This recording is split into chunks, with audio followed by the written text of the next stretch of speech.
Hello, and welcome to Montgomery College's EFP-TV, a place where talented and creative minds come together. Today, we will share with you a story about COVID-19 and its effects on small businesses. Plus, we will hear from one of our EFP students as she talks about developing cultural sensitivity.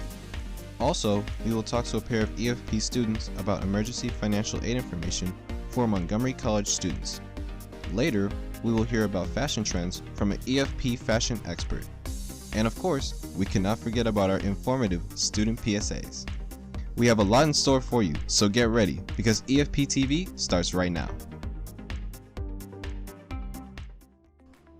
Hi, and welcome to EFP TV. My name's Joey Russell, and I'm here with Robin Smith, JT Bojang, and Vanessa Mazariegos. Thanks, Joey. And I think we can all agree that this year has been one of the most challenging obstacles we've had to face. And today we will be exploring different ways that people have been using to cope. First, we're going to take a look at how small businesses have adapted to the new COVID landscape. And here today on EFP TV, we'll be taking a look at restaurants that have been struggling during the pandemic. Let's go! I think we can all agree that 2020 so far has been one of the most unprecedented times of our lives. No Limit Fitness/Sports Performance and DNL Dog Training are two of the very many small businesses that were forced to completely shut down during COVID-19 lockdown.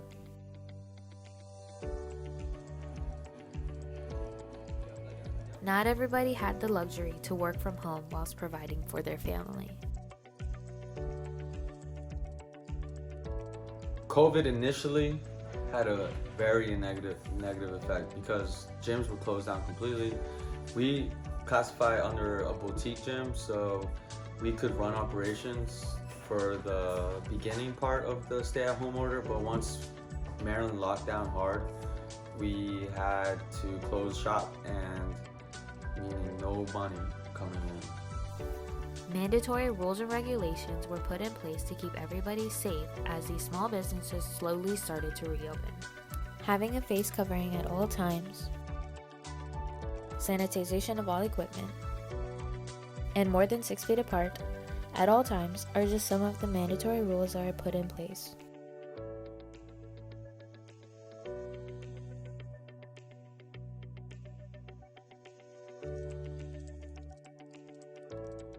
Social media quickly became the small businesses' best friends throughout the COVID-19 lockdown. Using social media platforms like Instagram was these small businesses' way of continuing to support their customers and their clients in a safe, socially distanced way.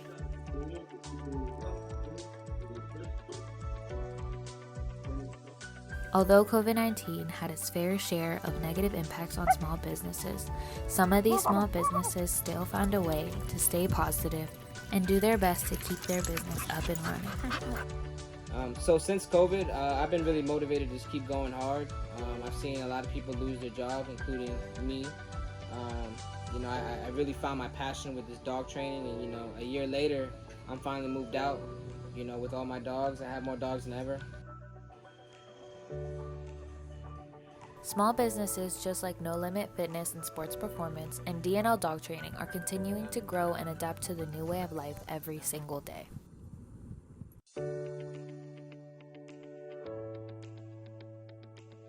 I definitely think, people should start supporting local small businesses. I think it's essential to make a community thrive.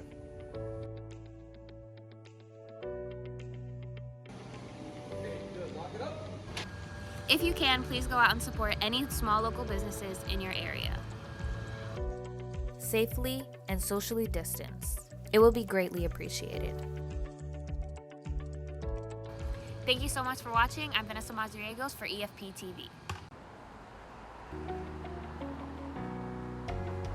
COVID-19 has hit all businesses hard, and it has been a punishing year for restaurants.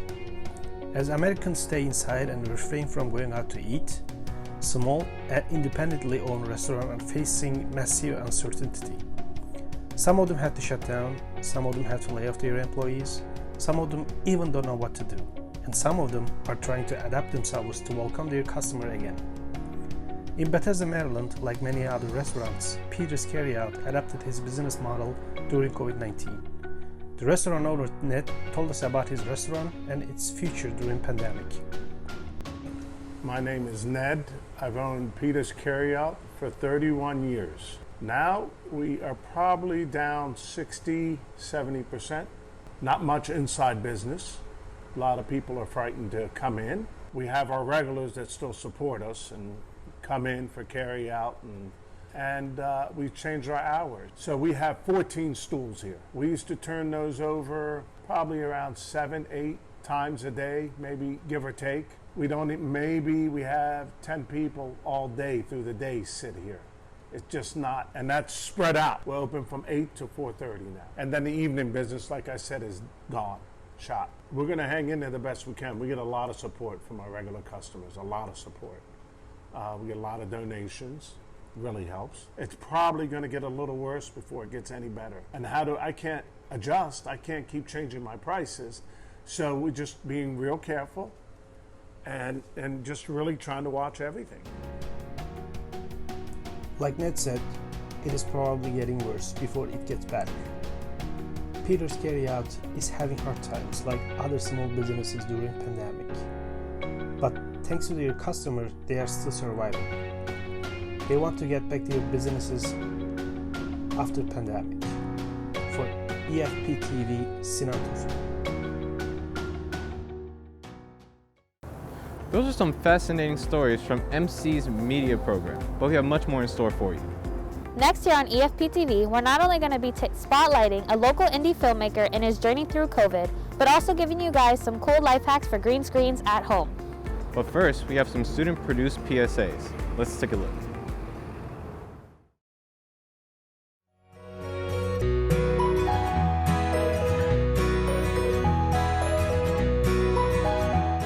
I really like this restaurant today. We should come here again sometime. Yeah, this was awesome. We really should do this again. I think the service was amazing. Now, more than ever, it's important to help each other out. Tips are how your server makes a living, so please, remember to help them out. Since the beginning of 2020, masks have been an integral part of our daily routine. While it is true that masks can protect you, they are mostly meant to keep you from infecting others. For example, when you sneeze with one on, all germs are contained within the mask, leaving clean air for the rest to breathe. For those who are immunodeficient, a sneeze can mean life or death. Be considerate and think about who you can save by wearing a mask. You never know who may be vulnerable. So please, next time you go out, pandemic or not, remember to wear a mask whenever you feel ill. Have you ever had the talk? Not the one about the birds and the bees. No, the one that Black families have. The one where Black parents tell their children how to act in front of police. The one where Black mothers tell their sons that they can't wear hoodies anymore. The one where Black fathers tell their daughters to not be that angry Black woman stereotype. The one where parents explain why an unarmed person was killed and no justice was served. Until you have those conversations, you have no clue what it's like to be Black in America. Simple things like jogging, driving, shopping, and existing can lead to police harassment, assault, or death. Enough is enough. Demand Congress take action and reform the police. We can't wait any longer.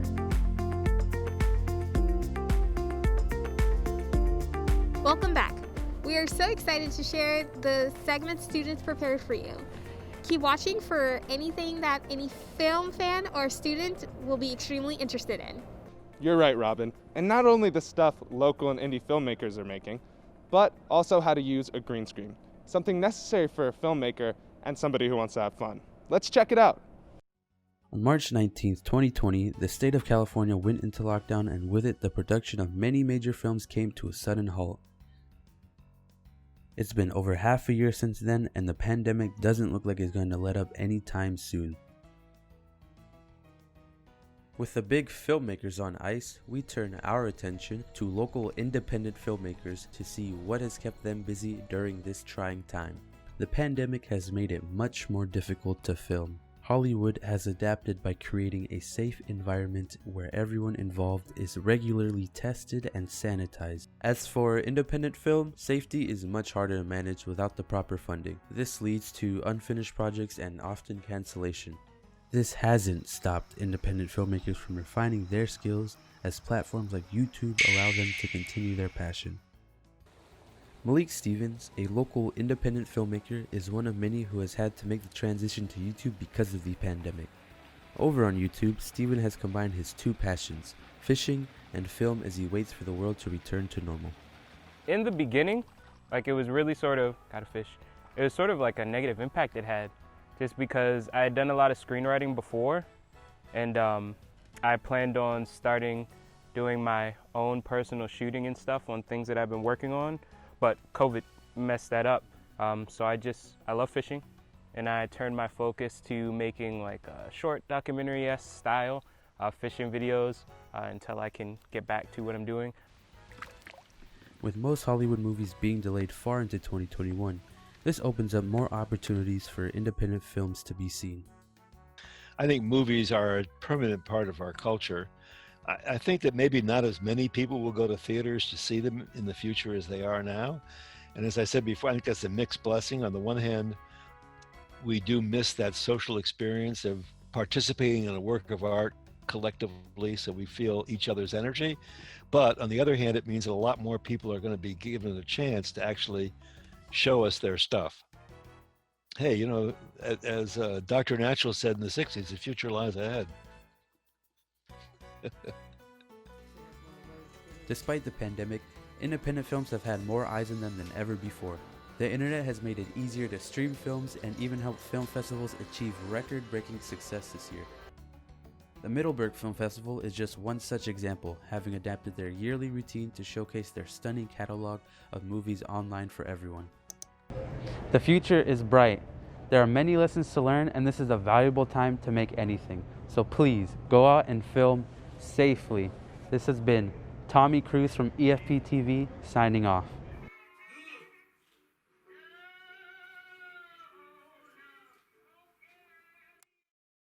During this pandemic, social media has become an even more enticing space than ever before for students and creative young people.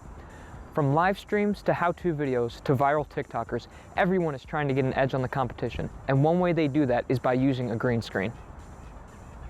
There's just a ton of streamers popping up now, so you have to be able to do something that kind of sets yourself ahead of them. Highlight your stream in a way that people are attracted to it naturally. Ones with the high entertainment value that really stand out, they're the ones that get the sponsorships, they're the ones that get deals with YouTube, like $1 million contracts. They're the ones that get fought over.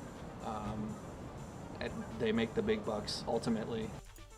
The use of green screens at home has become a necessity for students in video and television courses in the current environment, but these at-home setups can be noticeably lackluster. MCTV's John Watson gave some insight into his experiences with green screen and how it is used professionally.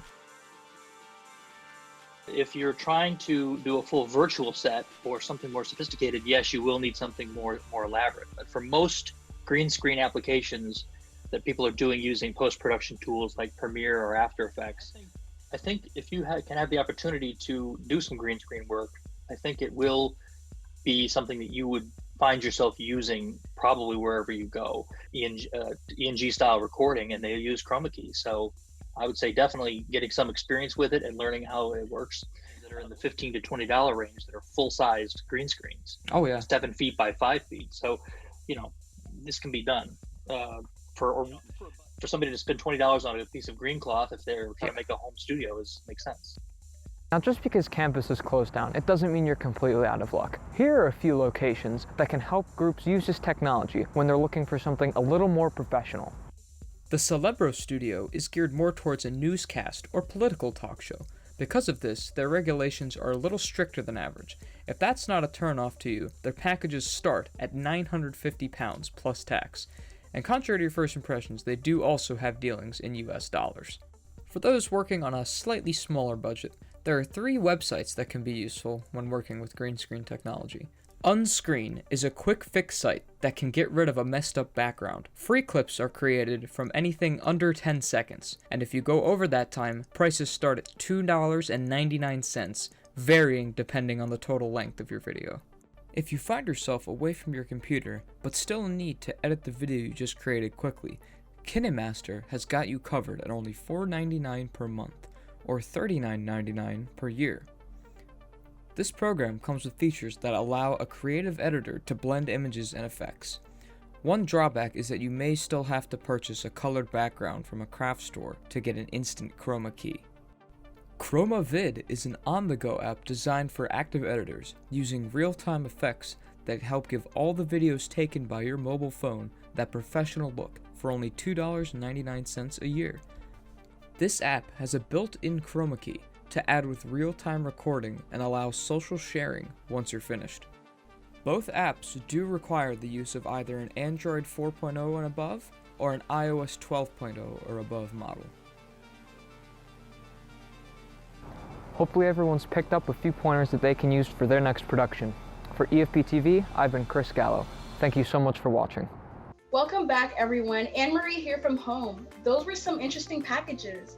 I'm excited to try out the green screen for sure. Now, we are going to see some much needed and insightful packages on how to be culturally sensitive. Let's get to it now.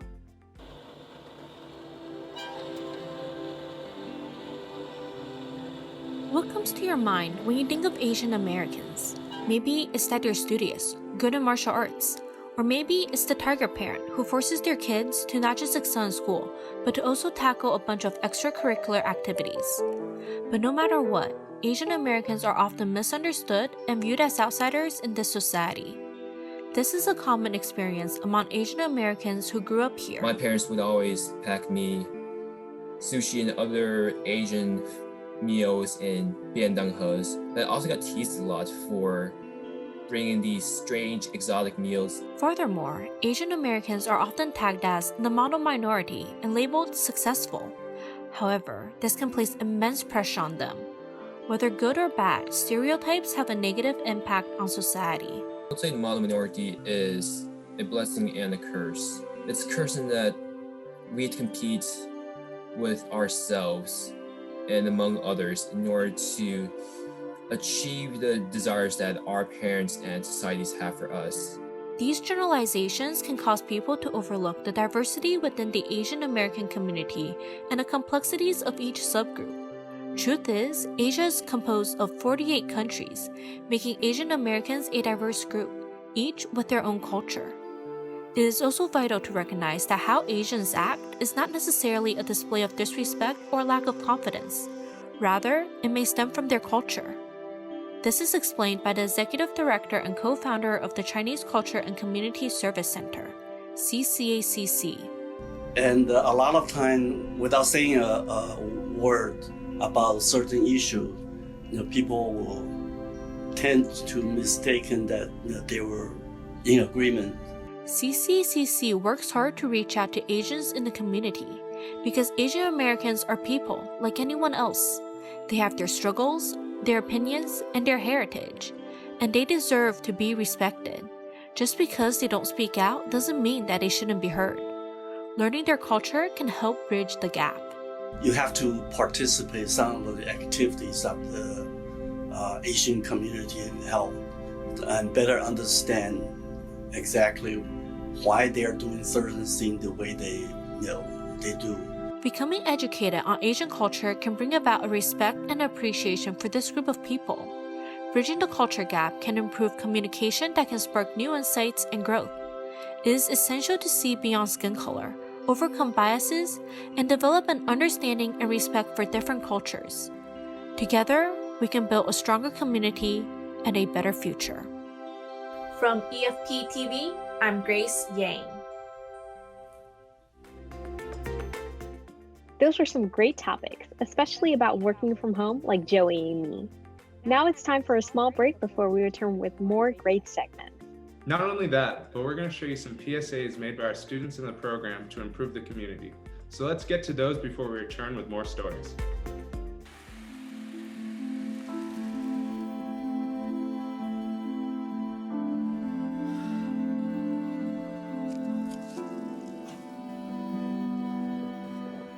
Sometimes a small act of kindness can make a big difference.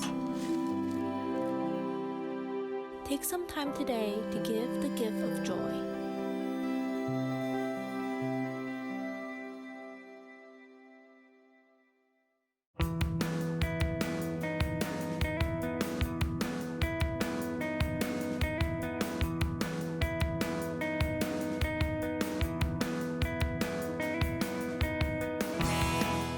Every day, we touch countless surfaces with our hands. Surfaces that hundreds, if not thousands of people have already touched. It's important to make sure you're being careful whenever you go out into the public to touch any surfaces that many people have already touched. Right now, especially during these uncertain times, it's important to wash your hands as much as possible. Doing this can help the prevention of spreading of germs and other bacteria that can make you sick. So do us all a favor, wash your hands.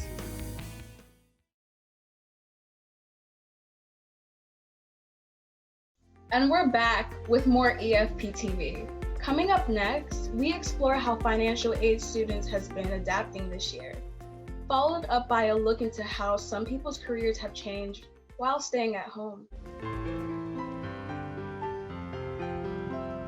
When the country shut down, who advocates for students in financial ruin?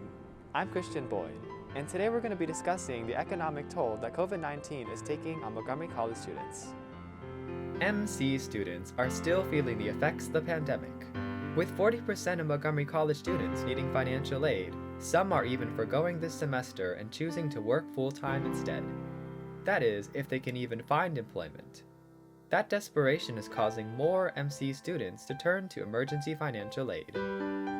MC President Dr. Pollard is saying over 1,100 students were granted funds from the CARES Act. Students are also applying for emergency funds from the Montgomery College Foundation. Last year, the foundation gave out over $2.8 million in scholarships to over 2,200 students. We spoke to Noah Sapoznik, Major Gift and Annual Giving Director of the Foundation, about how the award process is moving along. Funded about 1,800 students out of that number of requests for emergency assistance. Again, the majority of them get laptops or food gift cards, mostly coming from college funding, from foundation funding, from donor support. We have received from a couple companies about 100 laptops, used and new laptops that we've distributed to students with curbside safe pickup.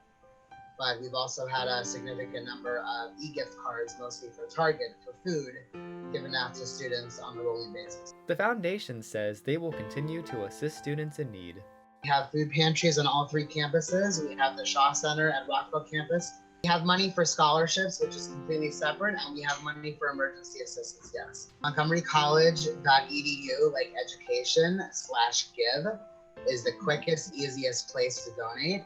If you'd like to send a check-in, you can make a check out to Montgomery College Foundation. Put in the memo portion, it's for emergency assistance, or include a note.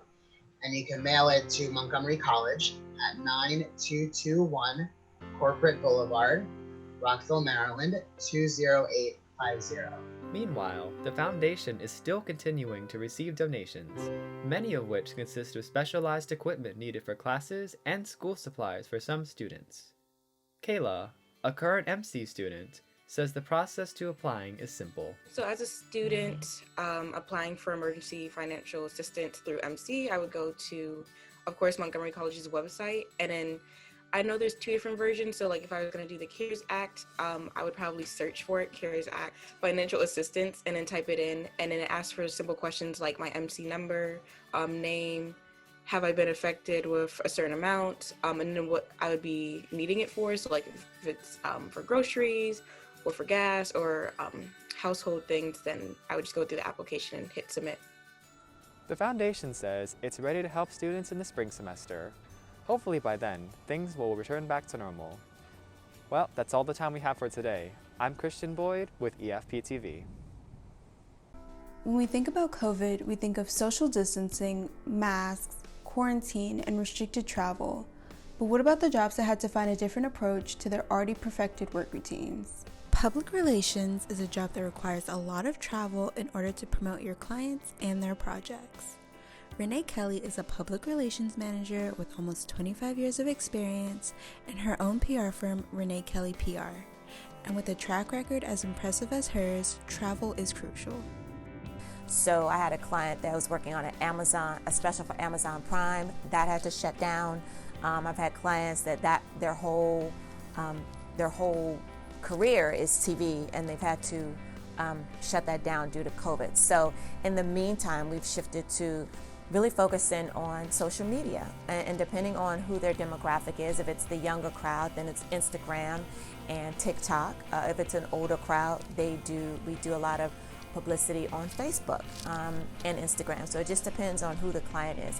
But since COVID, we really have not been able to do any events in person. They've all had to happen via Zoom or a special link where some clients you have to pay to see them because that's the level that they're on, but it's still via Zoom or video or Skype. When COVID is over, Renee says things will never be the same again in terms of holding events in person and not being allowed to go to TV stations for promo. It seems social media is here to stay and will continue to be the direction celebrities choose to stay in touch with their fan base. While Renee was easily able to adjust to the changes of COVID, her husband Tim Kelly didn't get off so easily. Tim Kelly is the Senior Advisor to Management at the Peace Corps. There, he oversees the Chief of Administrative Services and the 4 divisions of Travel and Transportation, Facilities Management, Special Programs, and Post Logistics and Support. Before COVID, the Peace Corps had about 300,000 volunteers in 66 countries, where they helped with HIV/AIDS prevention, small business protection, youth development, and many more things.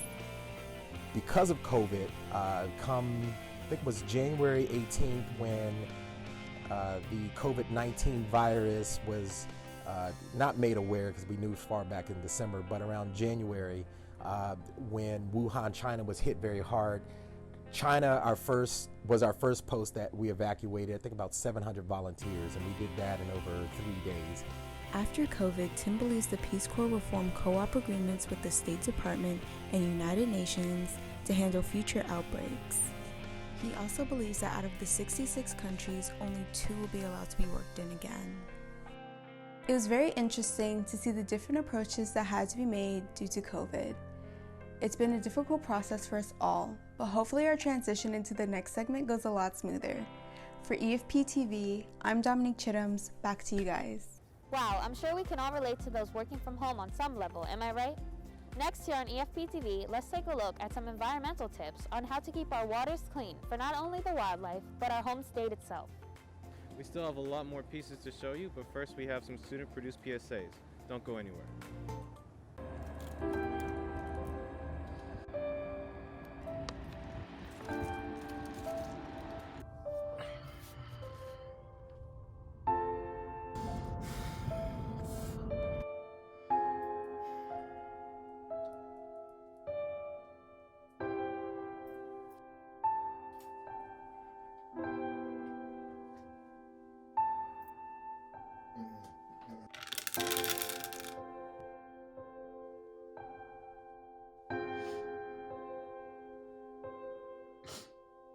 Need help?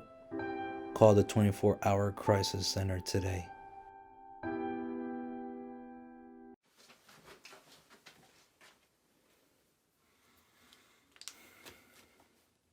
Oh man, I'm gonna have to get another one.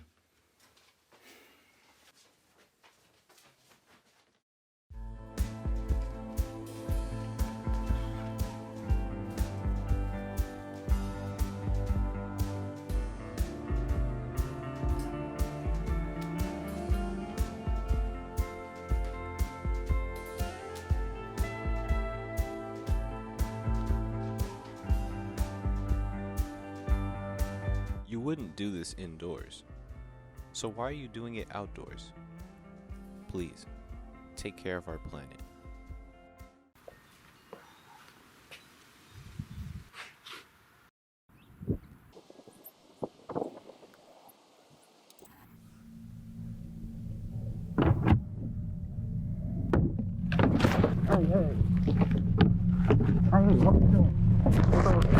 Whoa, I didn't know you were there. Oh, so if you knew you were going to watch, you put this all in the right bin? bins? The blue bin's there, you dunce. Well, it's just a bit of a walk, and I just want to get it over with. Well, it's a bit of a walk. For your ineptitude and bone idleness, I curse you. Now feel how your short-sighted actions will hurt others in the future. Your eyes will stink from potent smog, the filth in the air will burn your lungs, and your body will shrivel and quake uncontrollably.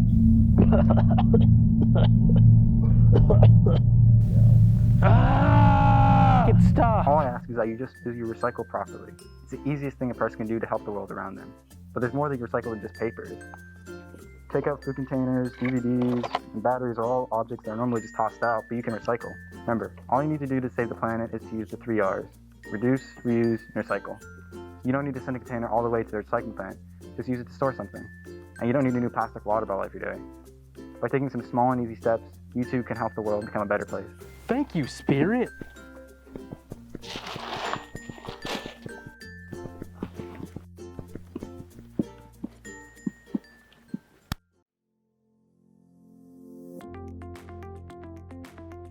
Welcome back.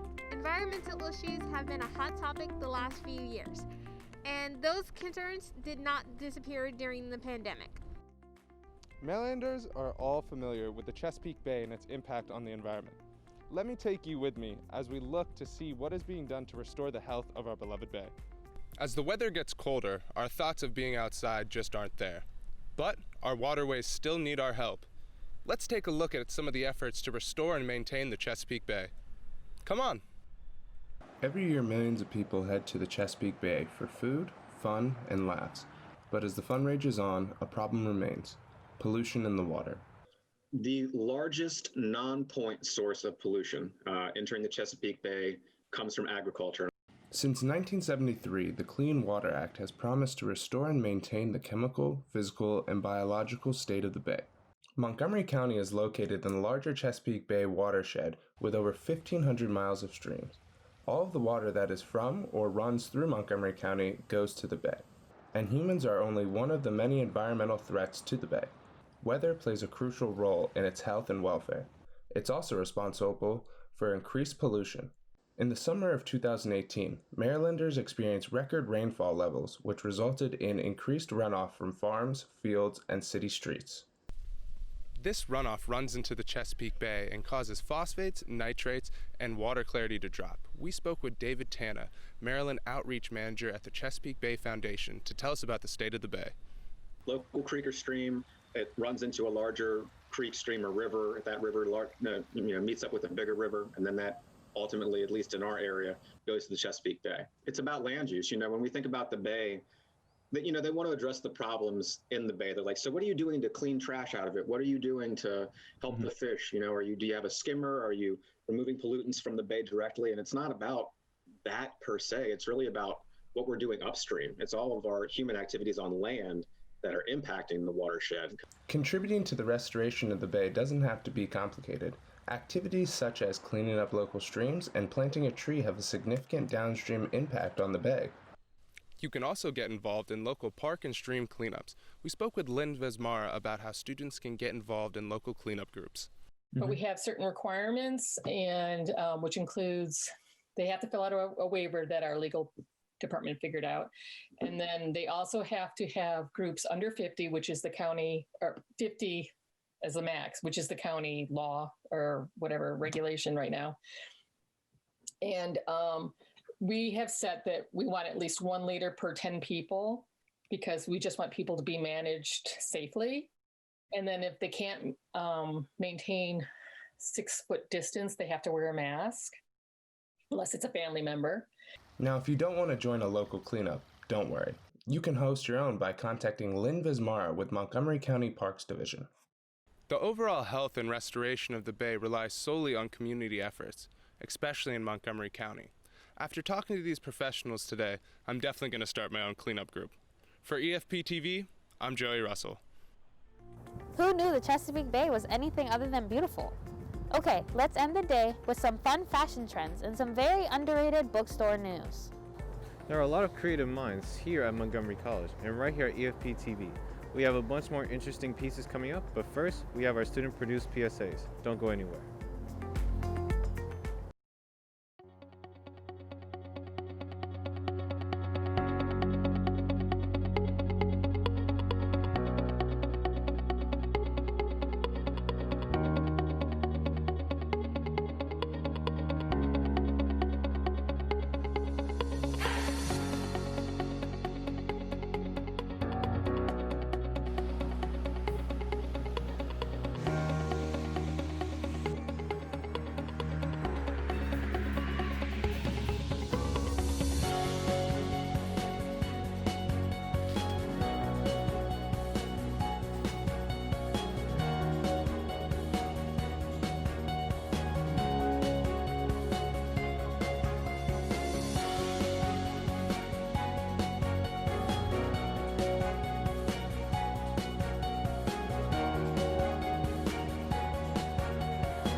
you would like to help or learn more about Alzheimer's disease, feel free to go on alz.org to learn more or to donate.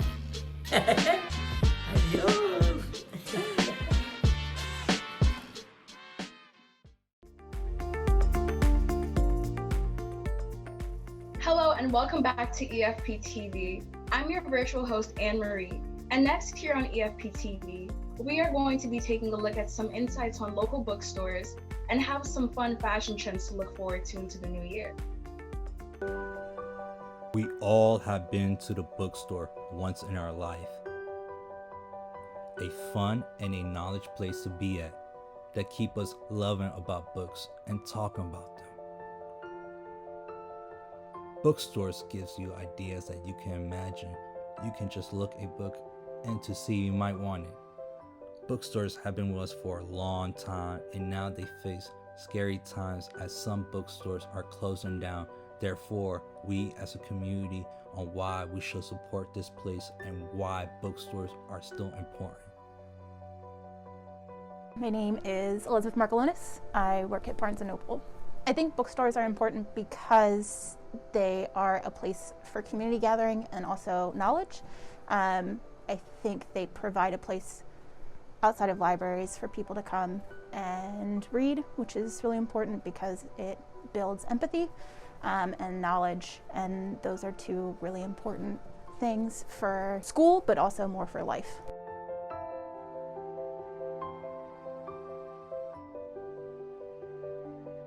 I think bookstores are important because reading is so fun and reading can be universal to any age, and reading is just a great way to escape from all your problems and stresses that you have in your life. You get the chance to look at a variety of books with words, pictures. As they say, a picture is worth 1,000 words. Bookstores are doing everything to keep their business alive, and there are so many ways on how they can still support it. I mean, going to them, shopping from them, deciding to shop from places that actually hire booksellers outside of online shopping. You know, if you can't afford a book, even coming in and buying a coffee, you know, that type of thing. Just making sure that you're visiting and showing that there's worth to it. Because I just like reading books because staring at my phone just it gets kind of boring, and reading is like good for your imagination. Bookstores across the country face different challenges depending on any number of factors, including their local economy. And there's many ways that the local economy can help the bookstore. The bookstore provide a place to connect with others, a safe place to be at. Come out and try the bookstore. New books to explore and many options to read. Yeah, hiring people, and also the more educated a group is, the better that area is going to do anyway.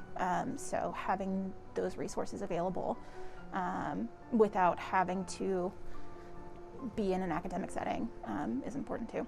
So you could learn new things and read from books.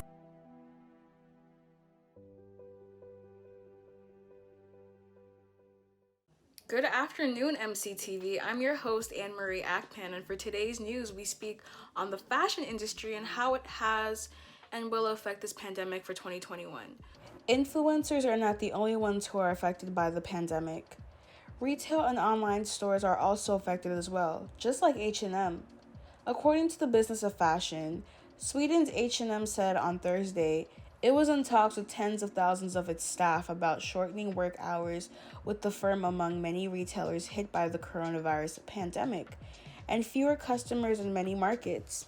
The spread of COVID-19 has caused an exceptional situation, and the H&M Group is forced to make several difficult decisions.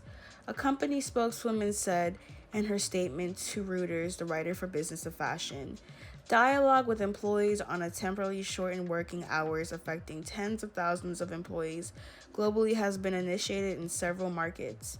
It also concerns officials at central functions. H&M said in March it was taking several measures in respect of buying, investments, renting, and staffing to cut cost warnings. It may affect tens of thousands of employees.